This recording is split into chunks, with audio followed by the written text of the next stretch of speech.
발빠르게 IT 하드웨어 소식을 전하는 쾌전 뉴스 바로 시작하겠습니다. 저는 진행을 맡은 볼타고요. 뉴스의 일부는 루머를 다루고 있기 때문에 재미삼아 보시기 바랍니다. 뉴스의 출처는 저희 쾌의사전 하드웨어 뉴스 게시판이고 어떤 정보의 신뢰성, 의문을 제기하시는 분들이 있을 수 있어요. 반박식, 여러분 말이 맞습니다. 네, 첫 번째 뉴스입니다. 인텔 13세대 랩터 레이크 13900K 벤치마크 발견. 13세대, 그러니까 인텔의 차세대 CPU죠. 코드명 랩터 레이크 13900K의 벤치마크가 포착됐습니다. AOTS 벤치마크 데이터베이스에서 구동 흔적이 발견됐는데 ES, 그러니까 엔지니어 샘플링 버전으로 추측되는 13900K로 구동된 성능이 나온 거예요. 논리코어 숫자가 32개로 확인이 됐는데 이 게임이 지금 이 물리코어가 몇 개고 논리코어가 몇 개인지 구분을 못합니다. 그러니까 스레드가 몇 개인지 분리하는 업데이트가 진행되지 않았기 때문에 여기서는 아마도 32개가 스레드를 말하고 있는 것 같고 결국 24코어 32스레드 구조의 빅리틀로 예상이 됩니다. 메인스트림에서 24코어 32스레드라면 이게 진짜라면 이거 엄청난 사건이에요, 여러분. 인텔의 마지막 HDD CPU가 18코어 36스레드였는데 이건 지금 그것보다 코어가 많은데도 메인스트림으로 내는 거거든요. 이번만큼은 리사수 박사님도 긴장을 좀 제대로 빨아야 할 것 같습니다. 그리고 지금 웹상에 떠도는 루머로는 향상된 인텔 7 공정이 사용될 것이다 라는 말들이 있어요. 공정의 개선 외에도 캐시가 증가한다는 이야기도 있고요. AMD가 이미 3DV 캐시 내놓겠다 막 큰 소리 빵빵 치고 막 엄퍼를 놓기 시작하니까 인텔도 랩터에서는 캐시량을 늘리는 형태로 접근을 한다는 건데 루머로는 그렇습니다. 늘어난 캐시량이 i9의 경우에는 68MB 수준 정도가 될 것이다 라고 이야기하고 있어요. 그리고 AOTS로 나타난 이 13900K의 점수, 사실 그다지 인상적이진 못합니다. 13400점이 나왔는데 이건 12900K의 점수인 14100점보다는 낮거든요. 물론 이거 강조하지만 리테일 제품은 아니에요. ES라서 클럭이 좀 낮게 세팅되어 있고 따라서 이걸 앞으로 나올 13900K의 성능으로 고지고대로 이해하면 안 됩니다. 오히려 ES인데도 이 정도라고? 라고 생각해야 될 수준이라서 긍정적으로 봐도 될 것 같아요. 그리고 일단 이름부터가 랩터잖아요, 랩터. 여러분 이거 뭔가 느낌이 오지 않나요? 여러분 주라기 공원 봤죠? 주라기 공원에서도 결국 공룡 중에 제일 센 게 랩터였어요. 진짜 랩터처럼 라이젠을 막 잡아먹을 수도 있는 겁니다, 여러분. 그리고 부스트 클럭이 루머로는 그래요. 5.5GHz를 기대할 수 있다. 뭐 이렇게 이야기하고 있는데 라이젠 7000번 때도 이미 올코어 부스트 5GHz를 뭐 호언장담했기 때문에 과연 누가 더 클럭이 높을 것인가? 이걸 지켜보는 것도 관전 포인트가 될 것 같습니다.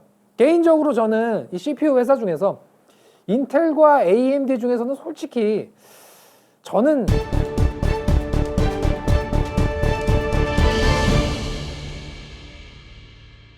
두 번째 뉴스입니다. 인텔 아크 알케미스트 성능 출시 루머 유출. 또 인텔 소식이네요. 이번에는 CPU가 아니라 그래픽 카드입니다. 저번 주에 인텔의 그래픽 카드 실물이 확인되는 영상이 유출이 됐었고 제가 한번 소개를 시켜드렸는데 그리고 이번에 성능과 출시 시기가 포함된 루머가 등장했습니다. 지금은 인텔 소속인 라자코들이 한때는 그 AMD의 라데온을 이끌던 그런 양반이었어요. 어쨌든 이 양반이 지금 진두지휘 하면서 인텔 그래픽 카드 막 당금질하고 있거든요. 출시된 루머로는 TSMC의 6나노 공정으로 제작이 된다고 하고 이 중에 하이엔드 모델의 성능은 긍정적인 루머로 RTX 3070 Ti급, 부정적인 루머로는 GTX 1060급도 언급이 되고 있어요. 근데 만약에 1060 후자라면은 엔트리 평정이야 뭐 쌉가능이라고 쳐도 너무 낮은 성능 같거든요. 솔직히 2022년에 GTX 1060이 나온다? 이거 장사 안 하겠다는 소리죠. 출시는 3월에 페이퍼 런칭입니다. 그러니까 한다고 말해놓고 미안합니다. 지금 막 공장으로 출발했어요. 네네 고객님 지금 패키지 포장 중입니다. 또는 우리 아크 알케미스트의 발표 일정을 발표하는 날을 3월에 발표하겠습니다. 뭐 이런 거죠. 이게 뭐 개 같은 소리냐고 하실 텐데 여러분 그 개 같은 소리가 바로 페이퍼 런칭이에요. 어쨌든 3월에 이렇게 떡밥 좀 뿌려놨다가 2분기에 본격적으로 출시를 할 예정이라고. 그리고 로우엔드, 그러니까 맨 아래급 있죠. 동생 놈들은 노트북에 탑재돼서 4월 출시. 데스크톱, 그러니까 우리 같은 컴붕이가 만질 수 있는 카드는 5월에 출시. 그리고 한간에 루머로 말라오고 있는 RTX 3070 Ti급일 것이다 라고 말라오고 있는 하이엔드 카드는 6월에 출시될 예정이라고 합니다. 공개된 사진도 한 장 있었는데 이 사진을 보게 되면 이 똥집이 역시나 빠질 수 없죠. 그런데 빛이 뿜어 나오는 영역이 상당히 특이해요. 이거 지금 출력 포트 쪽이거든요. 그 오픈 벤치 테이블 위에다가 글카를 박아둔 장면인데, 출력 포트는 봉 때문에 살짝 안 보이지만 이 출력 포트가 있는 쪽이 확실합니다. 근데 그래픽 카드의 측면이 아니라 이런 후면의 똥집이를 아니, 이쪽은 사실 본체에서 잘 보이지 않는 곳이거든요. 보통 우리가 컴퓨터를 책상 위에 올려놓는다 치면은 그 강화유리랑 전면이 보이는데, 왜 이렇게 후면에다가 여기다가 LED를 나오게 한 건지 잘 모르겠어요. 케이블 꽂을 때 뭐 잘 보이라고 이러는 건지, 아니면 뭔가 시장에 없던 디자인을 고민하다가 뭔가 엄청난 걸 만들어 버린 건지, 이후 소식이 접수되면 다시 한번 다뤄드리도록 하겠습니다. 세 번째 뉴스, 에일리언웨어 34인치 QD OLED 모니터 1299달러에 출시 예정. 이거 상당히 기대되는 뉴스예요. 모니터 대기업 3대장을 말할 때 항상 빠지지 않는 기업이 있죠. 3L델, 그 중에서도 델은 오래된 골수 팬들에게 상당히 뜨거운 지지를 받고 있고, 스펙이나 디자인 모두 뛰어나서 젊은 층에게도 사랑을 받고 있거든요. 특히 에일리언웨어 합병하고 나서 이 초고스펙 제품들을 요 에일리언웨어 이름 박아다가 내다 팔고 있는데, 이번 뉴스는 34인치 크기의 QD OLED 패널이 사용된 게이밍 모니터가 1,300달러 수준에 출시될 것이라고 말하고 있어요. 모델명은 AW3423DW. 그리고 모니터가 1,300달러 뭐 너무 비싼 거 아니냐라고 생각하시는 분들이 계실 텐데, 스펙을 들으시면 그런 소리 쏙 들어갈 겁니다. 일단 퀀텀 닷 이네스드 OLED가 드디어 모니터에 들어갔기 때문에 명암비 그냥 뒤져버리는 거예요. 여러분, 동굴 속에서 아이템 파밍하는 게임 구동했다? 횃불 안 들면 앞이 그냥 시커매지는 겁니다. 몰입도 작살 나는 거예요. 개인적으로 저도 집에서 OLED 디스플레이를 메인 모니터로 쓰고 있는데, 저는 이제 OLED가 아니면 넷플릭스조차 보질 않습니다. 무슨 쌉소리냐고 하실 텐데, 그만큼 만족도가 높고 깡패 같은 명암비는 한번 빠지면 절대 못 태어나온다는 거예요. 그리고 가변 주사율 인증도 G싱크 컴퍼티블이 아니라 G싱크 얼티밋, 근본 중에 근본 바꿔 나왔고, 3440에 1440, 21대 9의 대중적인 국민 해상도입니다. 주사율이 175Hz.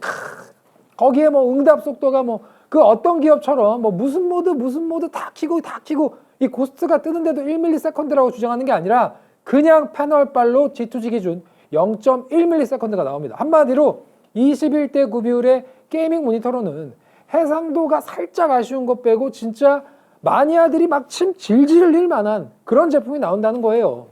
우려되는 게 딱 두 가지가 있는데, 첫 번째는 버닌입니다. 아직 OLED 버닌에 대한 의구심이 완벽하게 해소되지 않았죠. 저도 2년 정도 그 OLED를 메인 모니터로 쓰면서 바탕화면은 무조건 올블랙에다가 아이콘은 그냥 다 서브 모니터로 빼놨거든요. 제가 퇴근하고 집에서 컴퓨터 켜면은 그냥 다 시커매요. 솔직히 정신병 걸릴 것 같거든요. 이 버닌에 대한 예방책이나 뭐 자동으로 밝기 낮추는 어떤 기능이라든지 뭐 어떤 솔루션이 함께 하는지, 그리고 이 제품의 버닌 AS 정책은 어떠한지가 관건이고, 두 번째는 여러분들이 잘 아시는 가격입니다. 뭐 델코리아의 한글 패치 가격 정책이죠. 루머로는 1,300달러인데 과연 이게 송금환율 때려놓고 부가세까지 더한 납득 가능한 수준의 금액일지, 아니면 또 직구만이 살 길이 될지 기대가 됩니다. 네, 오늘 뉴스는 여기까지입니다. 최근에 인텔 소식이 상당히 많아졌어요. CPU도 그렇고 GPU도 그렇고. 인텔이 한때는 반도체를 다루는 기업 중에 압도적인 1위였던 시절이 있었는데, 요새는 뭐 삼성한테 뺨 맞고 뭐 TSMC한테 무릎 꿇리고 AMD한테도 쳐맞고 상황이 좀 그랬어요. 안쓰러웠어. 그래도 이 새로운 제품들이 나름 열심히 준비를 하고 있는 것 같고, 긍정적인 루머에 가깝게만 나온다면 정말 인텔에게 봄이 올 수도 있을 것 같거든요. 인텔의 봄 기대해 보도록 하겠습니다. 그럼 쾌존 뉴스 여기서 마치겠습니다.